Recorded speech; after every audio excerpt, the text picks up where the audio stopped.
Hello, नमस्कार प्रस्तुतियों। देखिए, राजस्थान चतुर्थ श्रेणी कर्मचारी एग्जाम की तैयारी कर रहे हैं सभी विद्यार्थियों के लिए राजस्थान जीके के वेरी वेरी इंपॉर्टेंट प्रश्न देख रहे हैं और ये आने वाले एग्जाम चतुर्थ श्रेणी के लिए बहुत ही हेल्पफुल साबित रहेंगे। तो देखिए, सभी प्रश्न बहुत ही महत्वपूर्ण रहने वाले हैं, ठीक है। और जल्दी से जल्दी इस क्लास को अपने दोस्तों के साथ शेयर जरूर करिएगा, बहुत ही वेरी वेरी इंपॉर्टेंट प्रश्न है, ठीक है। और जो भी साथी चैनल पर पहली बार आए हैं, चैनल को सब्सक्राइब जरूर कर लीजिएगा। चतुर्थ श्रेणी की संपूर्ण तैयारी आपको इस चैनल पर देखने को मिल जाएगी, ठीक है। तो इन प्रश्नों की श्रृंखला में आज का अपना महत्वपूर्ण प्रश्न आपके सामने है, अरावली के पश्चिम में स्थित क्षेत्र को क्या कहा जाता है। तो देखिए साथियों, अरावली के पश्चिम में स्थित क्षेत्र को क्या कहा जाता है। तो इसका ऑप्शन वन है विशाल मैदान, ऑप्शन टू है पश्चिमी रेतीली भूमि, ऑप्शन थ्री है छप्पन घाटी, ऑप्शन फोर्थ है मेवाड़ का चट्टानी क्षेत्र। तो देखिए साथियों, इस प्रश्न का सही आंसर होगा अरावली के पश्चिमी मैदान में स्थित क्षेत्र को। तो देखिए, इस प्रश्न का सही आंसर होगा पश्चिमी रेतीली भूमि, ठीक है। पश्चिम में स्थित क्षेत्र को पश्चिमी रेतीली भूमि कहा जाता है। तो ऑप्शन बी बिल्कुल करेक्ट आंसर हो जाएगा, ठीक है साथियों। बहुत ही वेरी वेरी इंपॉर्टेंट प्रश्न है और चतुर्थ श्रेणी के लिए बहुत ही हेल्पफुल साबित रहेगा, ठीक है। चलिए, तो अगला प्रश्न है। और देखिए, अरावली की जो सबसे ऊंची पर्वत चोटी है, ठीक है, गुरु शिखर, जिसकी ऊंचाई है 1722 से 1727 मीटर के बीच में है। और यह जो गुरु शिखर पर्वत श्रेणी है, यह राजस्थान के सिरोही जिले में स्थित है। अगर पूछा जाए तो जरूर याद रखिएगा। और देखिए, अरावली पर्वतमाला की जो तुलना है अमेरिका के अल्पेशियन पर्वतों से की जाती है, ठीक है। बहुत ही वेरी वेरी इंपॉर्टेंट प्रश्न है। चलिए, अगला प्रश्न, क्वेश्चन नंबर टू, बहुत ही शानदार क्वेश्चन है। राजस्थान में वैष्णव धर्म का प्राचीनतम स्थान किस अभिलेख से मिलता है। तो देखिए साथियों, राजस्थान में वैष्णव धर्म का प्राचीनतम स्थान कौन से अभिलेख से मिलता है। तो देखिए, इसका ऑप्शन वन है सांडेश्वर अभिलेख, गोसुंडी अभिलेख, मंडोर अभिलेख, किराड़ू अभिलेख। तो देखिए साथियों, इस प्रश्न का सही आंसर होगा राजस्थान में वैष्णव धर्म का प्राचीनतम स्थान जिस अभिलेख से मिलता है, ऑप्शन ऑप्शन बी बिल्कुल करेक्ट आंसर हो जाएगा, गोसुंडी अभिलेख, ठीक है। ऑप्शन बी बिल्कुल सही आंसर हो जाएगा। और बहुत ही महत्वपूर्ण प्रश्न है, चतुर्थ श्रेणी के लिए बहुत ही हेल्पफुल साबित रहेगा और ये चित्तौड़गढ़ के गोसुंडी गांव के निकट है, ठीक है। तो इस प्रश्न का ऑप्शन बी बिल्कुल सही आंसर है और चतुर्थ श्रेणी के लिए बहुत ही शानदार क्वेश्चन है। क्वेश्चन नंबर थ्री, निम्नलिखित में से कौन सा बांध मिट्टी का बना है। तो देखिए साथियों, अगर आप चतुर्थ श्रेणी की तैयारी कर रहे हैं, ठीक है, तो ये प्रश्न आपके लिए बहुत ही हेल्पफुल साबित रहेगा। तो ऐसा कौन सा बांध है जो मिट्टी का बना है। ऑप्शन है मेजा बांध, पांचना बांध, जाखम बांध, जवाई बांध। तो देखिए साथियों, इसका सही आंसर होगा ऑप्शन ऑप्शन बी बिल्कुल करेक्ट आंसर हो जाएगा, पांचना बांध। और देखिए, ये जो बांध है पांच नदियों के संगम पर बना हुआ है, ठीक है। और ये पांच नदियां जो है इस प्रकार हैं, भद्रावती, अट्टा, माची और ऑप्शन फोर्थ है बरखेड़ा तथा बेसावट। ये पांचों नदियों के संगम पर बना हुआ यह पांचना बांध है, जो कि मिट्टी से बना हुआ है, ठीक है। तो ऑप्शन बी इस प्रश्न का बिल्कुल करेक्ट आंसर हो जाएगा, ठीक है साथियों। तो अगर आप चतुर्थ श्रेणी की तैयारी कर रहे हैं और चैनल पर पहली बार आए हैं, तो चैनल को सब्सक्राइब जरूर कर लीजिएगा, ठीक है साथियों। और इन सभी प्रश्नों की पीडीएफ आपको व्हाट्सएप ग्रुप पर मिल जाएगी, तो डिस्क्रिप्शन में लिंक है, व्हाट्सएप ग्रुप ज्वाइन जरूर कर लीजिएगा, ठीक है।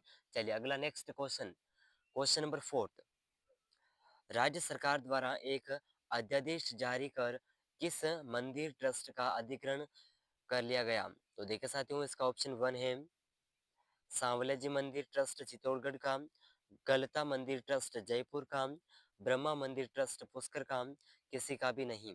तो इस प्रश्न का जो सही आंसर है, ठीक है, राज्य सरकार द्वारा एक अध्यादेश जारी कर जिस मंदिर ट्रस्ट का अधिग्रहण कर लिया गया, तो ये मंदिर है ऑप्शन वन सांवलिया मंदिर ट्रस्ट चित्तौड़गढ़ का, ठीक है। तो ऑप्शन वन बिल्कुल करेक्ट आंसर हो जाएगा, ठीक है साथियों। वेरी वेरी इंपॉर्टेंट प्रश्न है और चतुर्थ श्रेणी के लिए बहुत ही हेल्पफुल साबित रहेगा, ठीक है। चलिए, अगला प्रश्न, क्वेश्चन नंबर फाइव, अघोरी जो शमशानों में रहते हैं संबंधित हैं। तो देखिए, वे अघोरी जो शमशानों में रहते हैं, ये किससे संबंधित हैं। ऑप्शन वन है कपालिक से, शिव से, शिवालिक से, कोई नहीं। तो इसका सही आंसर होगा ऑप्शन ऑप्शन वन बिल्कुल सही आंसर हो जाएगा कपालिक। जो शमशान में रहते हैं वो तंत्र विद्या भी जानते हैं, ठीक है। तो अगला प्रश्न है अपना क्वेश्चन नंबर 6, बहुत ही वेरी वेरी इंपॉर्टेंट प्रश्न है। मारवाड़ के राठौड़ों का आदि पुरुष या संस्थापक माना जाता है। तो देखिए साथियों, मारवाड़ के राठौड़ों का आदि पुरुष या फिर संस्थापक किसे माना जाता है? तो देखिए इसका ऑप्शन वन है आसनाथ को, राव सिंहा को, राव चुंडा को, राव कान्हा को। तो देखिए साथियों, इन चार ऑप्शन में से मारवाड़ के राठौड़ों का आदि पुरुष या संस्थापक जिन्हें माना जाता है, ये है ऑप्शन बी राव सिंहा को, ठीक है। तो ऑप्शन बी इस प्रश्न का बिल्कुल करेक्ट आंसर हो जाएगा, ठीक है साथियों। बहुत ही वेरी वेरी इंपॉर्टेंट प्रश्न है और चतुर्थ श्रेणी की तैयारी कर रहे सभी विद्यार्थियों के लिए बहुत ही हेल्पफुल साबित रहेगा, ठीक है। चलिए अगला प्रश्न क्वेश्चन नंबर 7, बहुत ही शानदार क्वेश्चन है। तो देखिए बहुत ही महत्वपूर्ण प्रश्न है क्वेश्चन नंबर 7, प्रसिद्ध बेनेश्वर धाम कहाँ स्थित है? चलिए तो बेनेश्वर धाम जहाँ पर स्थित है, ये इस क्वेश्चन के अंदर पूछा गया है और हमने पूर्व की क्लास में भी बताया था कि बेनेश्वर धाम राजस्थान के कौन से जिले में स्थित है, ठीक है। ये आंसर आप कमेंट करिएगा। लेकिन जो गांव है, गांवों के नाम इस प्रकार हैं नवा टापरा गांव, देसुरी गांव, बूमगढ़ गांव, इनमें से कोई नहीं। तो देखिए साथियों, इसका सही आंसर होगा प्रसिद्ध बेनेश्वर धाम नवा टापरा गांव में स्थित है। और ये नवा टापरा गांव राजस्थान के कौन से जिले में स्थित है, ये आंसर आप कमेंट करिएगा, ठीक है। और वैसे ये जो बेनेश्वर धाम है, यह सोम, माही व जाखम नदियों के संगम पर स्थित एक पवित्र स्थान है जिसे बेनेश्वर धाम कहा जाता है, ठीक है। तो ऑप्शन वन इस प्रश्न का बिल्कुल करेक्ट आंसर हो जाएगा, ठीक है साथियों। चलिए अगला प्रश्न क्वेश्चन नंबर 8, बहुत ही शानदार क्वेश्चन है और वेरी वेरी इंपॉर्टेंट प्रश्न है। राजस्थान राज्य में राष्ट्रीय कृषि आयोग ने कितने जिलों को मरुस्थलीय माना है? तो इसका ऑप्शन वन है 7, 9, 11 और 13। तो देखिए इसका सही आंसर होगा राजस्थान राज्य में राष्ट्रीय कृषि आयोग ने जिन जिलों को मरुस्थलीय माना है, ये जिले हैं 11 जिले, ठीक है। ऑप्शन सी बिल्कुल करेक्ट आंसर हो जाएगा, ठीक है साथियों। वेरी वेरी इंपॉर्टेंट प्रश्न है, जरूर याद रखिएगा। और इन 11 ही जिलों के नाम मैं अभी बोल रहा हूँ और आप इसे कंठस्थ याद रखिएगा, एग्जाम के अंदर पूछे जा सकते हैं, ठीक है। तो देखिए इनके नाम इस प्रकार हैं जैसलमेर, बाड़मेर, बीकानेर, जोधपुर, श्रीगंगानगर, नागौर, चूरू, पाली और जालोर तथा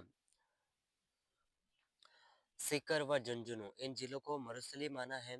और इनमें से राज्य का मरुस्थलीय का 61% है और जनसंख्या का 40% भाग सम्मिलित है, ठीक है। तो वेरी वेरी इंपॉर्टेंट प्रश्न है चतुर्थ श्रेणी के लिए, जरूर याद रखिएगा, ठीक है साथियों। चलिए अगला प्रश्न क्वेश्चन नंबर 9, बहुत ही शानदार क्वेश्चन है।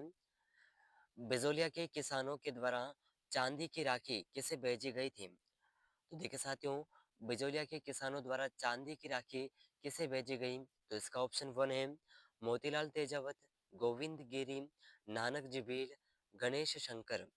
तो देखिए साथियों, इन चार ऑप्शन में से बिजोलिया के किसानों द्वारा जो चांदी की राखी भेजी गई, ऑप्शन फोर्थ गणेश शंकर विद्यार्थी को। ये बिजोलिया किसान आंदोलन के समय जो प्रताप समाचार पत्र का संपादन किया था और इन्हें राखी इसलिए भेजी गई थी ताकि बिजली किसान आंदोलन का प्रचार ये पूरे देश में कर सकें, ठीक है। तो ऑप्शन डी, ऑप्शन फोर्थ इस प्रश्न का बिल्कुल करेक्ट आंसर हो जाएगा, ठीक है साथियों। चलिए अगला प्रश्न है question number 10, very very important प्रश्न है। राज्य सरकार द्वारा पहली बार 1994 में सड़क नीति घोषित की गई जिसे कब संशोधित कर निजी निवेशकों में बीओटी के आधार पर आधिकारिक निवेश कराने के लिए राजस्थान सड़क विकास अधिनियम पारित किया गया? तो देखिए इसका ऑप्शन वन है 2002 ईस्वी को, 2001 ईस्वी को, 2003 और 2004। तो इस प्रश्न का सही आंसर होगा राजस्थान सड़क विकास अधिनियम 2002 ईस्वी में पारित किया गया, ठीक है। तो ऑप्शन वन बिल्कुल करेक्ट आंसर हो जाएगा, ठीक है साथियों। बहुत ही शानदार क्वेश्चन है और चतुर्थ श्रेणी के लिए बहुत ही हेल्पफुल साबित रहेगा, ठीक है।